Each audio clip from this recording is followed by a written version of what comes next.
What's up? It's your boy Carcino here, and let's get into it. Y'all already know about Dame Dash. You already know about Jay-Z. You already know about how they met. This is the truth about the beef or the disagreement that caused a split. Well, I think that's even strong because Jay already was like wanting to have his own thing. Even back when Reasonable Doubt came out, Jay was finna quit rap altogether after Hard Knock Life. You know, he thought he was gonna blow on Volume 1, and when that didn't happen, he was like, I just do one more album and then I'm just gonna go into the business side of it and just ghostwrite for people. He was out the game. He wasn't even thinking about it no more. Then all of a sudden, the success of Hard Knock Life kicked off and the ego kicked in. And he was back to Ego J. And now people are trying to approach him who before had to go through Dame, and they were like, okay, well, we'll get in contact with Dame Dash because Dame was snapped if anybody tried to go to Jay first.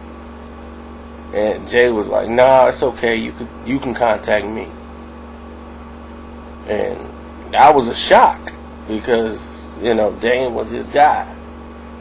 And people like Lyor Cohen was noticing things like that, and he was staying in Jay's ear because he's like, Jay-Z can be the face of this, this thing. He saw Jay's personality, how Jay's charismatic with everybody, and Jay wanted that. He saw Jay wanted to be like, I want to be on that next level. I want to be the guy. I'll wear the suit. He grown, He wasn't like the other rappers. He didn't smoke weed. He wasn't all tatted up. It was Lyor Cohen saw something in Jay-Z where he can get money out of. Oh, we can get sponsorships. We get this guy. He's game for it. So his whole interest was Jay-Z. And he'll take Jay here, taking Jay to this fundraiser they had, and introducing Jay to people. Jay was loving it. But what he was doing was causing division between Dame and Jay. So Kevin Liles was the guy that's normally sent to deal with Dame Dash because Lyor Cohen couldn't stand Dame Dash. Because Dame was like, look, when y'all ain't doing what y'all supposed to do, Dame come over there and cuss somebody out. Biggs is the silent majority owner who don't come around and say anything. He don't do interviews.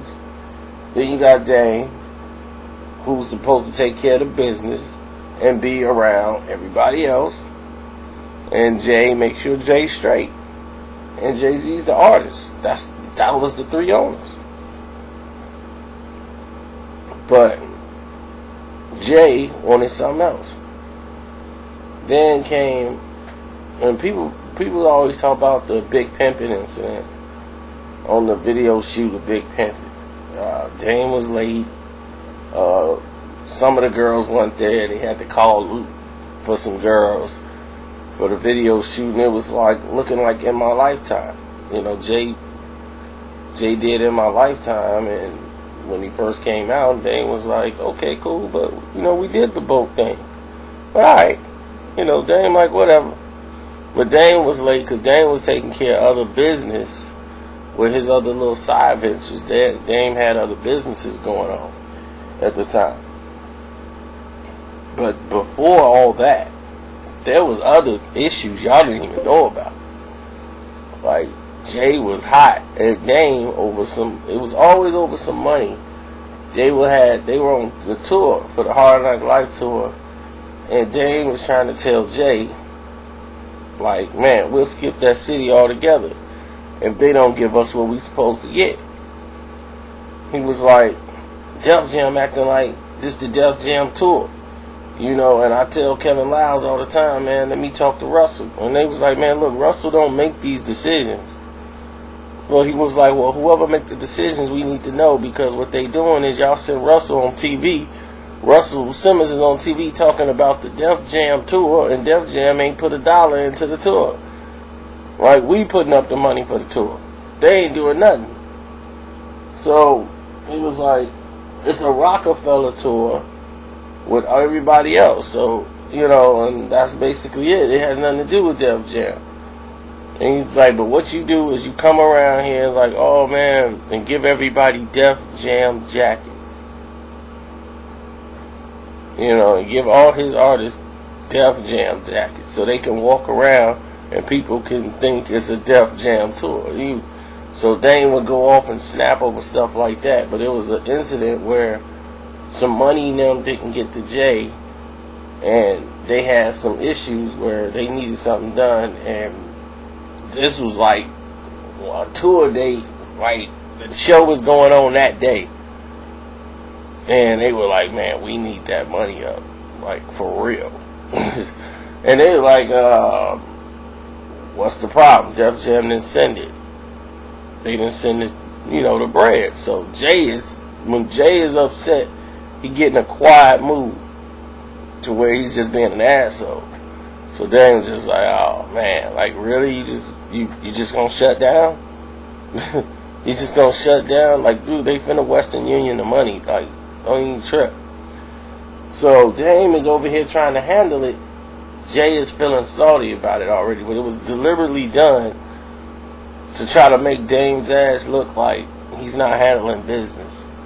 He wasn't handling his part, but it was a strategic move by Leor Cohen to hold the money, like make it like it's a problem. And they sent Kevin Liles, the yes man, to go out there and talk to him. So Kevin Liles the one that picking up Dame call, like, man, what's going on, man? What? Well, you should have had the money. We sent the money. What's going on, man? I signed it off. But you know what? I'll go to Western Union right now and get you your money. You know, it was always stuff like that. It was always something little. The wrong hotel rooms. Everything. You know what I'm saying? And then Def Jam looked like they'll fix the problem when they the ones that caused it in the first place to make Dame Dash look incompetent. So, all strategic moves. So, in the Big Pimpin' set, you know, that's when Jay was like losing it, and he yelled at Dame for the first time anybody heard it. And he wasn't really feeling hanging out with Dame. But then they had, you know, closed door meeting. You know, back when things was good, they rolling. Big Pimpin' was #1. And then when they was doing state property, because Dame was always about his projects, here he is wanting to put, you know, he was like, man, I'm finna make this movie with Beans, you know, and we're gonna put him as the star of the movie, and they wanted Jay to have more of a role in state property. But Jay decided he just wanted to do a little something. He was being more of a, nah, I don't really want to do that. You know, that's your thing. I'll make a guest appearance, but I'm not. I don't have time for it. So he wasn't really feeling the project as much as everything else, but he made his appearance to show like I'm still down. But Jay was really not even feeling state property project like that, and he was just like, "This sounds cool, you know. I do my little part and just be out because I want to." He's working on some other things at the time, and they were trying to do a Mills album and trying to bring her out by promoting her through the movie and putting on some mixtapes, and she was there from Volume 2 and Volume 3, so they thought when her album come out she was gonna do well. But during the making of that movie, they were running into problems with her because every time, like, her and this girl in the office didn't get along. So, you know, it was a big problem and mix up with wardrobes and, you know, how much money Emil's asking for. She wants designer stuff, and she was like, I never was asking for all that.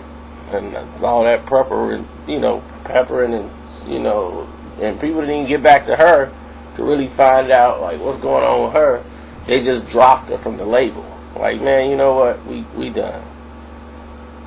And then Jay started. At this time, Jay's got Pauline, and Jay is like building his own circle. So where everybody, he got getting him a publicist, so he wouldn't rely so much on Dame. You know, once he got the publicist and had Pauline, everything was going through Pauline. He got rappers, MCs, and his artists. Yeah, just talk to Pauline. Let Pauline set it up. So Pauline was the one controlling everything, and then he would send Dame to Pauline. And that would piss Dame off, and Dame cussed Pauline out over something. And I'm not going to go into that, but he cussed Pauline out, and Jay didn't like it. Jay didn't like it at all.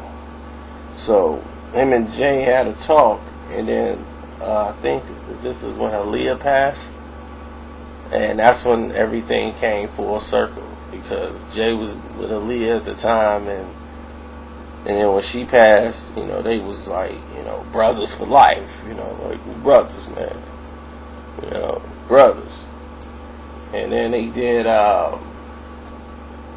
want to say that's when they did H to the Izzo and came out with that album, and they was like tighter than ever. They were like brothers. When that album came out, they was like brothers again. But there was some things that happened, that some business issues with state property, and they weren't getting their money. And Jay was like, I need to be around these young dudes, because the Dynasty didn't, whenever the albums didn't do good or do what they supposed to do, Jay would go into a shell, and then it'd be conflict between Jay and Dame. Some little thing didn't happen, and he would blame Dame for it and just be in shutdown mode.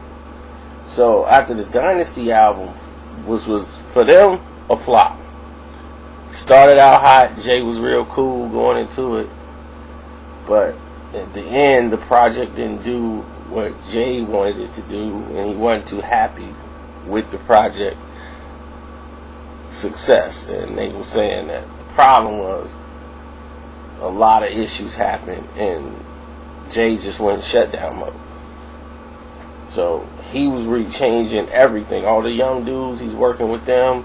Like, oh, we finna have the tightest, you know, stuff in New York for the next album.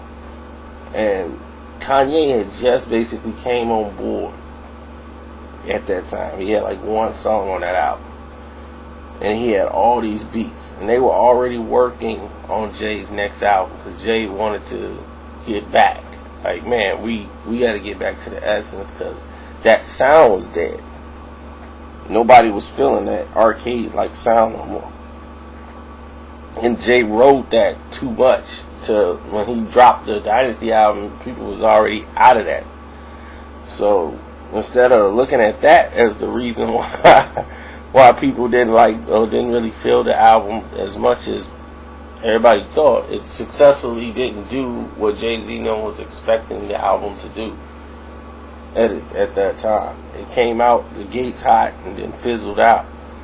So the next album, everything is rolling.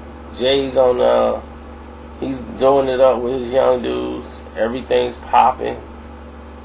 He's got state property coming out. He's rapping with the young cats. He staying over there with them, and they just working on rhymes and coming out with all these new tracks. And Bean's second album is coming out, The Reason, and then they got Freeway and all these other artists. And Jay was in Philly all the time. He was not around to handle business in the office, and he was leaving everything up to Dame to do. You know, like Dame's like, man, it's stuff that we need Jay for, and Jay ain't being available. And he gets like that when he's in a funk, or when he's feeling a certain way. Like he gets emotional and just shuts down. You know, like a chick would do. But that's what Jay would do. He would just shut down. But he was really locking in because he was trying to get back to that essence by listening to these young dudes flow and spit. It was making him, it was inspiring him, like musically, to really come out with something like, they bringing it. So he's feeling the vibe off that. So he's coming in to do his part. So they hit the studio when Jay and them come back from Philly, all them back from Philly and, bonding. Like all of them, young Chris, all of them bonding.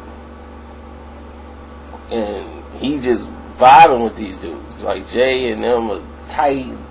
And man, we finna do these shows. And he just come back like, I'm looking to do this, we looking to do that. So they couldn't do it.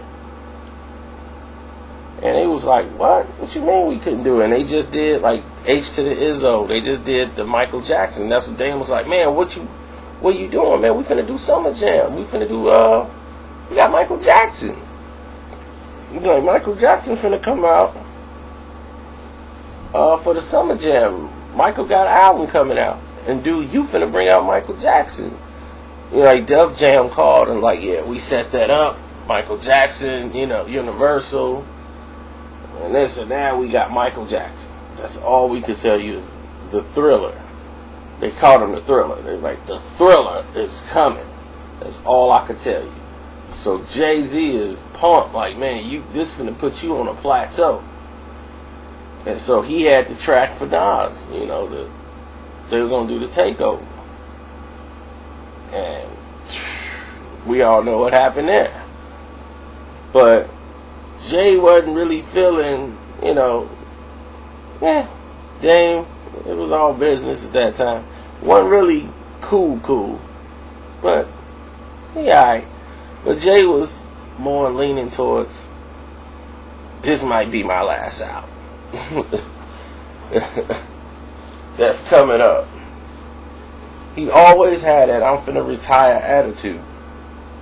And then he does that Blueprint, ego back through the roof, the album was hot, everybody talking Jay-Z, and everything is great with him and Dame now. They great. Then all of a sudden, they get their money. Def Jam had to re-up and re-sign Rockefeller when they built the marketing up and built up the company's worth with what they were bringing in. They got like $20 million deal, so everybody got paid. So instead of them getting 10 cents a record, they was really making some money.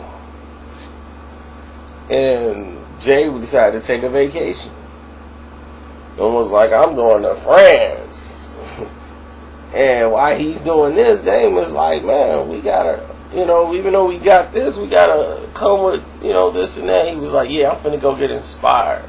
That's why I'm going over here to see new things and take a vacay.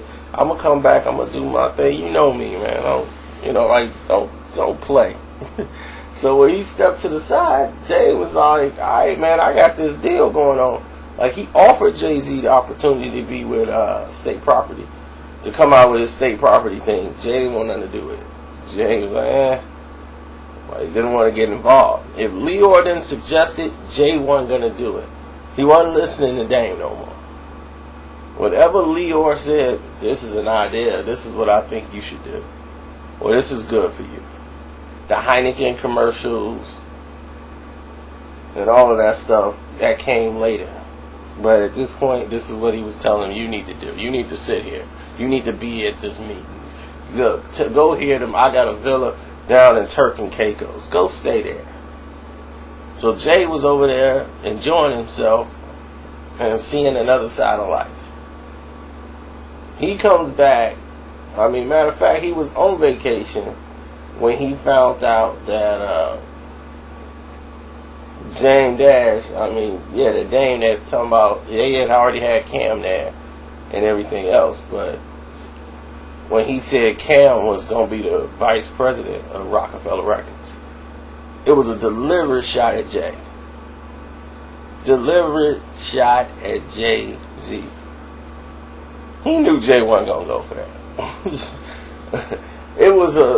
This is a shot for you. Because you ain't returning my calls.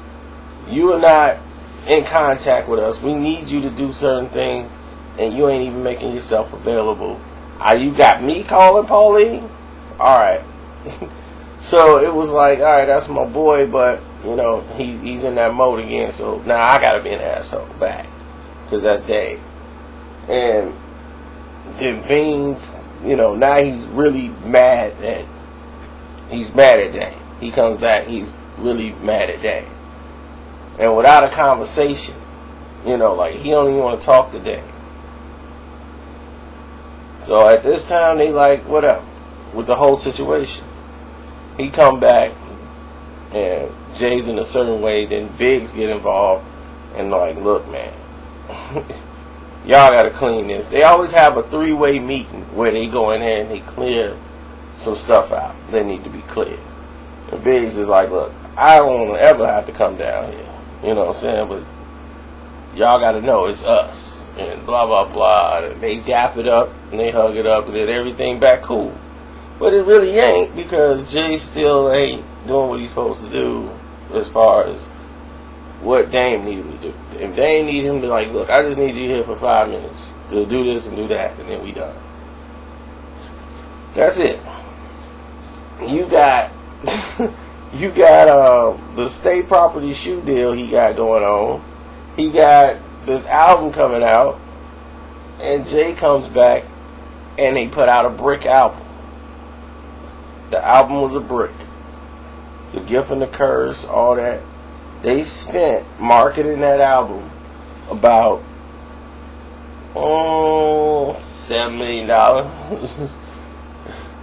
I mean, really, they blew a lot of money on that album. A lot of people didn't know they blew a lot of money. So the double CD was a brick. Jay was pissed because he was like, I shouldn't have did it. It's too many songs. I told y'all it's too many songs. And y'all like, let's push a double CD so we can get, it counts as 2 out. Man, I told y'all it's too many songs. Jay did not want to do a double CD.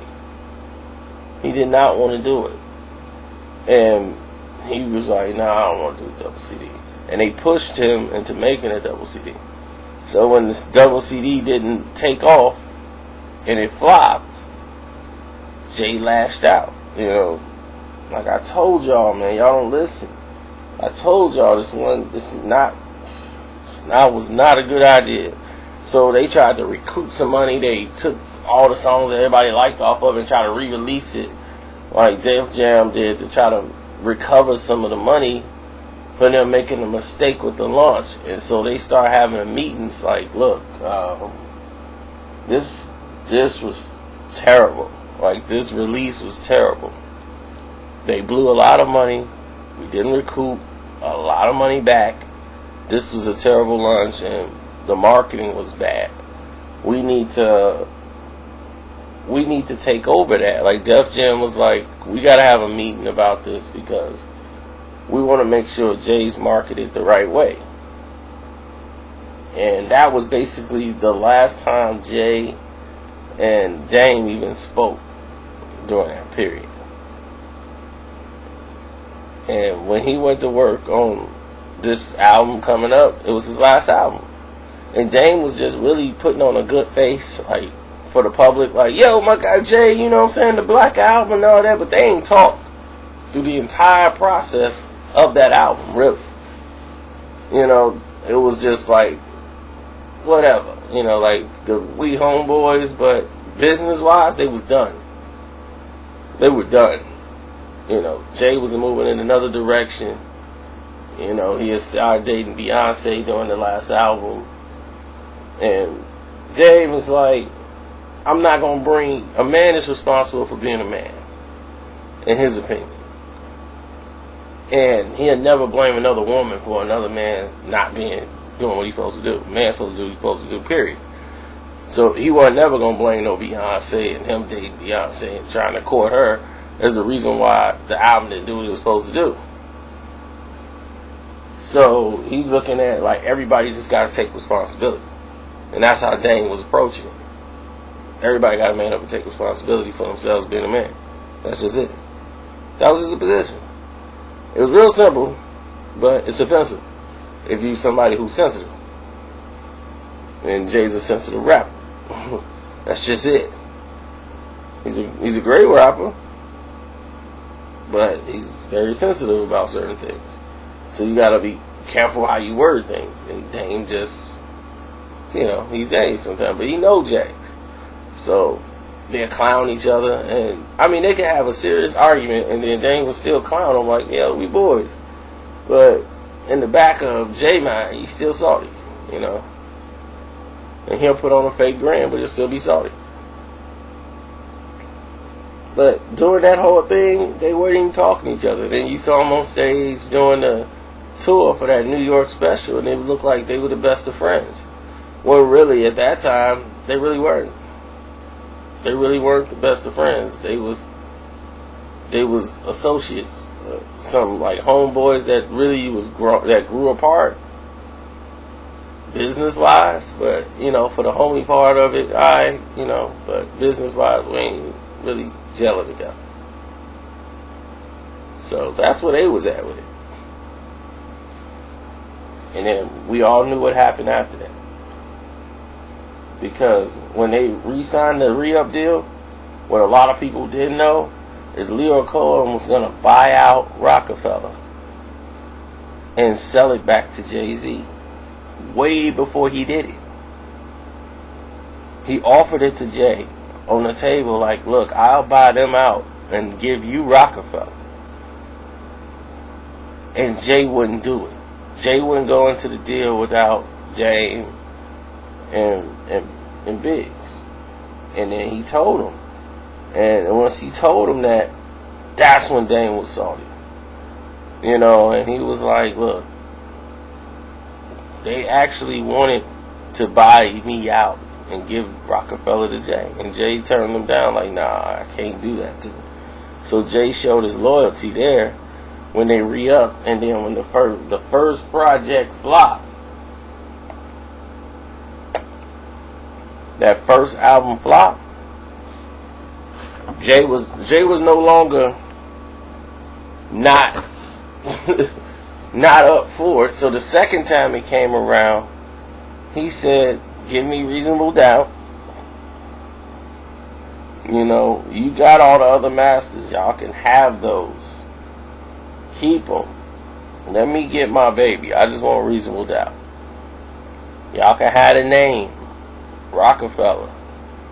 I'll get that to you. You want Rockefeller, you want the name, you can have it. I don't care about that. I just want Reasonable Doubt. I just want my baby. And Biggs was, Dame didn't care. Dame was like, that ain't me, Biggs is like, F him. Nah. And he's like, man, Biggs said nah. You know what I'm saying? It's like, that was it. Biggs is really salty at Jay. But what happened? So, that was just what it was. And Biggs was like, F him. And that was it. And Jay was like, alright, well then I gotta do what I gotta do. I'm gonna move on. So he decided to, because L.A. Reid was the one just taking over Def Jam at the time, and he told Dame, he was real cool with Dame, he said, Dame, don't worry, we're gonna try to fix this thing with Rockefeller. Well, he's like, Dame was like, look, I ain't gotta talk to him. All we gotta do is rap. That's it. I'll play my part. And all Jay gotta do is rap. So LA was like, alright, well let me see what he wanna do, because Lyor Cohen was in a position where he was being sued for interfering with another artist, what's called touring interference. And he was doing touring interference with Jay-Z. And he was mad because Universal, who Polygram owned Def Jam at the time, Polygram owned 25% of Def Jam. And then Universal owned everything. So they own Polygram. So 25% is really what Def Jam's cut was, why they had to split the other 25 that they have of Rockefeller record with Polygram. So at the time, Polygram and Universal didn't want to support Cohen's case. And when Cohen lost in court, they didn't have to pay for it. They didn't have to pay for his legal fees, and he was salty about that, and he was like, well, I'm going to just leave the company altogether and go over to Warner Brothers. And then his jewel pieces, I'm going to take Jay-Z with me. And they were like, finna sue him again for torrent interference with an artist they got signed when he went over to Warner Brothers. So he had to do it. Jay had to basically stay. Jay took the deal because he was like, Jay, let's go over to Warner Brothers. Jay was like, whoa, like, I'm still contractually gotta do my part, like, he just couldn't get up and move. It was gonna be lawsuit after lawsuit after lawsuit. That's why Jay stayed with Def Jam. Like, I'm just gonna stay here right now and do what I gotta do. And what happened was, when he told L.A. Reid, like, man, Jay wanna take the deal, they couldn't believe it. L.A. Reid's like, yeah, but he's like, I was told I gotta take it.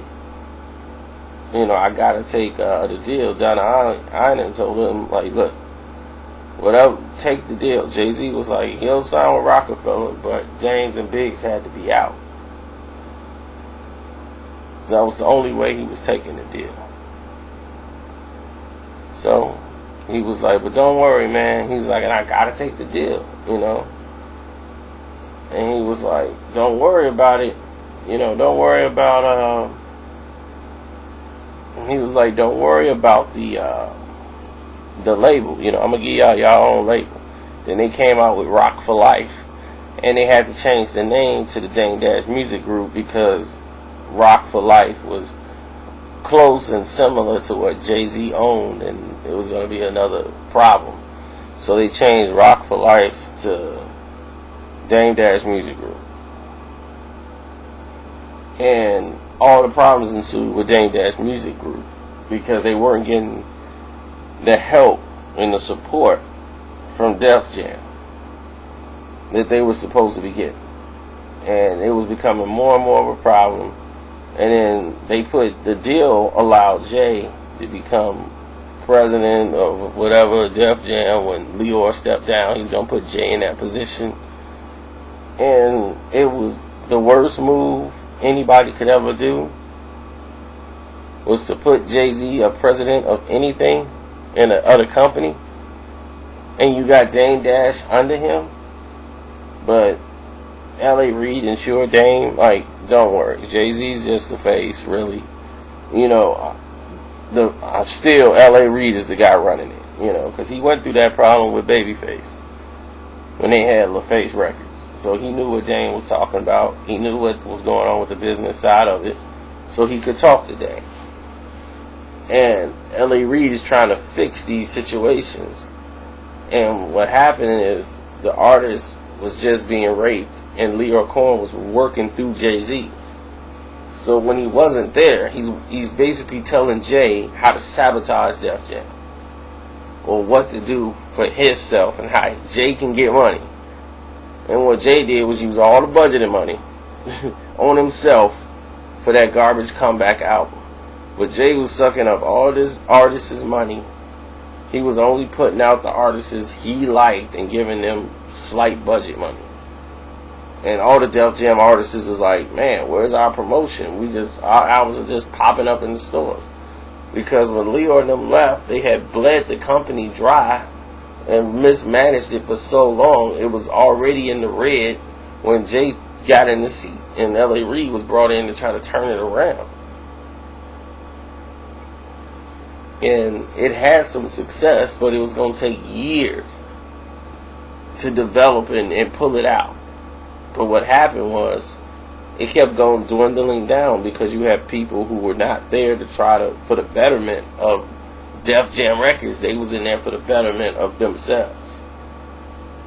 Now, when you're trying to be an artist and be the president of the company at the same time, but trying to say, no, I'm not going to be an artist, I'm just going to still drop a verse here and there, but you still thinking like an artist and promoting certain people that you're cool with, But everybody else, they ain't getting their budget monies on times, and they looking at, well, you the president.